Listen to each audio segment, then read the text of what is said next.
Invasive noxious weeds have been described as a raging biological wildfire, out of control and rapidly spreading.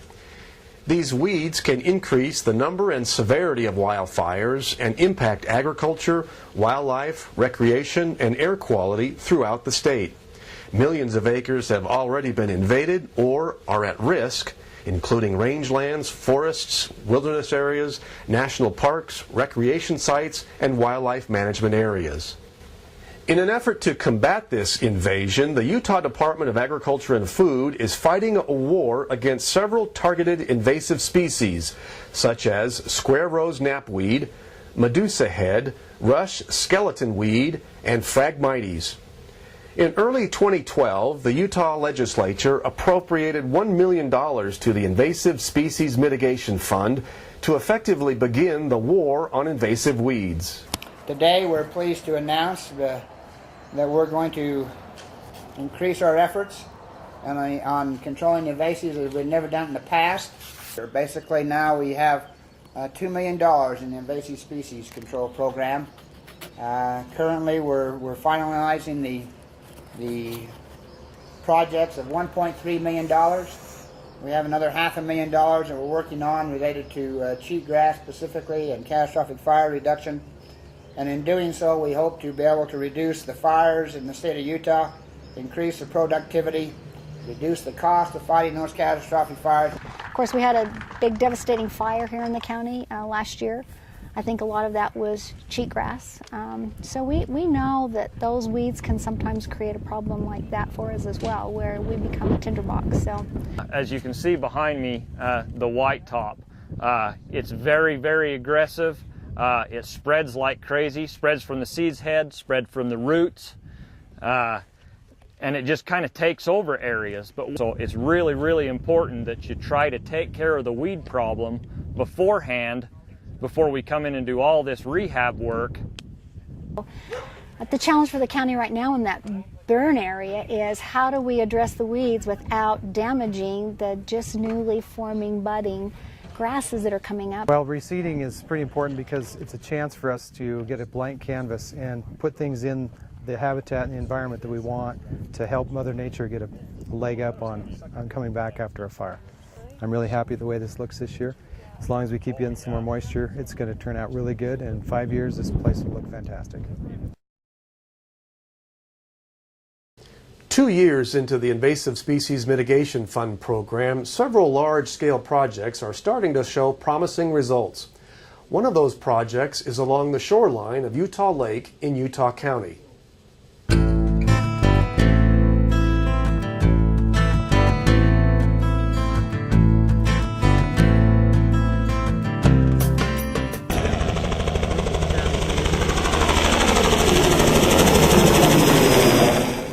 Here on Utah Lake, pretty much like Great Salt Lake, the invasive species Phragmites has taken over the shoreline. And working with Utah County Weed Department, with the Utah Lake Commission, we have been able to come up with some funding through the Department of Ag to help with the spraying and treatment of the Phragmites around the lake. The whole north end of the county, as you can see behind me, as it touches the lake, is invaded with Phragmites. Something that is non-native and has come into the area and actually takes the lake away from people. Public access to any body of water that's owned by the public is important, and it's pretty difficult to get access to the lake when we have this Phragmites that grows 12 to 15 feet high around the lake. So just to the south of the area where we are right now, before we did our test strip over there, the lake was not accessible to fishermen, to swimmers, or whoever wanted to come and enjoy the lake. This beach here looked just like that area down there. It had Phragmites going all the way out into the water.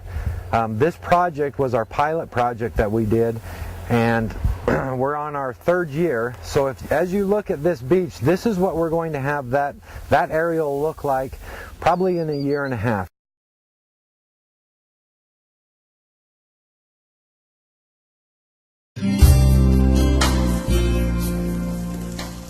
The war on weeds continues at Utah Lake as these weed warriors battle Phragmites along the shoreline. Phragmites is a fast-growing reed that grows so thick that it crowds out public access and even prevents fish from swimming through it. Now, in its third year, Phragmites treatments are beginning to show success, and the sandy beaches that once dotted the Utah Lake shoreline are being reclaimed. There's a lot of sand around Utah Lake. Utah Lake was a prime recreational destination. There used to be over 20 resorts around Utah Lake that people would go and attend during the week and on the weekends, and that's just died down as it's competed with other recreational opportunities that have developed over the years. In recent decades, Phragmites has taken over the shoreline, reduced recreational opportunities, and impacted wildlife. And we want to resurrect that. We want the community to embrace the lake once again. One of the projects currently underway on the north shore of the lake is to speed up the process of biodegrading the dead Phragmites. This area was sprayed last year. We will be spraying it again this year for our spot treatment.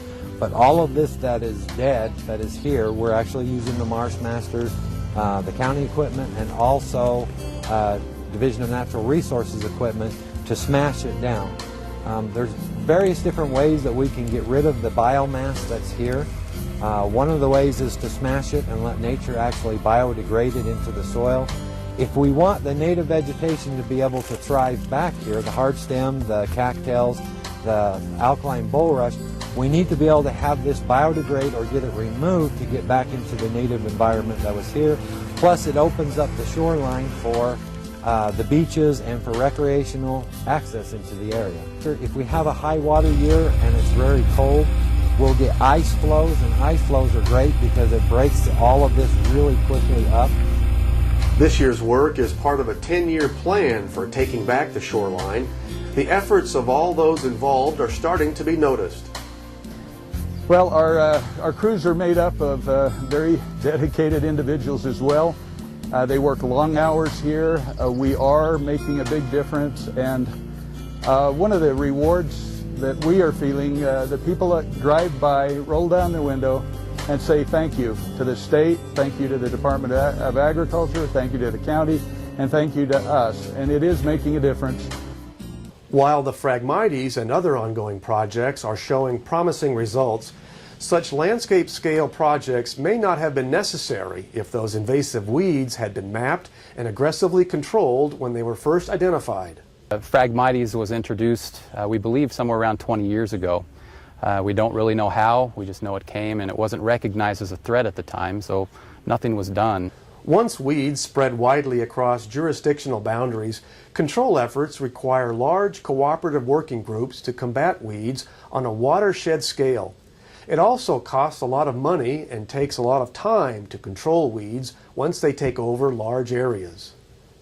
We also have lots of little small projects. We have these large-scale projects, like today with the squirrel snapweed, CWMA, and the work they've been doing. But we also have some weeds that are just starting to get a toehold here in Utah, and we have got to get ahead of those too before they become thousands of acres. We can spend a little money now and make a huge impact in preventing these weed spread in Utah. We have just some small ones. We look at rust skeleton weed in Box Elder County. We have Medusa head, which is expanding its range a little, but if we can keep working on that, maybe we can shrink it down to a manageable level. And with just these little pockets and little infestations that we have scattered throughout the state, that if we can get a hold of, we can maybe eradicate and save us thousands of dollars or tens of thousands of dollars in the long run. The most practical approach is to identify and control weeds before they become a widespread problem. That means preventing them from establishing a foothold in areas where they haven't been seen before. Well, for me, I think the cooperative weed management areas represent drainages, and they represent different groups of people coming together. In my thinking, weed prevention areas is a higher level of thinking. And in this particular case, instead of going out and saying, boy, we have this problem, we better do something about it, what we're going to do is we're going to say, our neighbors have this problem, we have the same environmental conditions that our neighbors have, we could get this problem. What are the steps we could take to keep from getting this problem? And that represents weed prevention thinking. And in many cases, there's an educational component so that people know what to watch for. what to look at, and what they can do in order to keep the plants from getting in there and becoming weedy in their area. I think it's a grand picture, and it represents every piece of integrated weed management that we can think of, but it is a higher level of thinking, I think.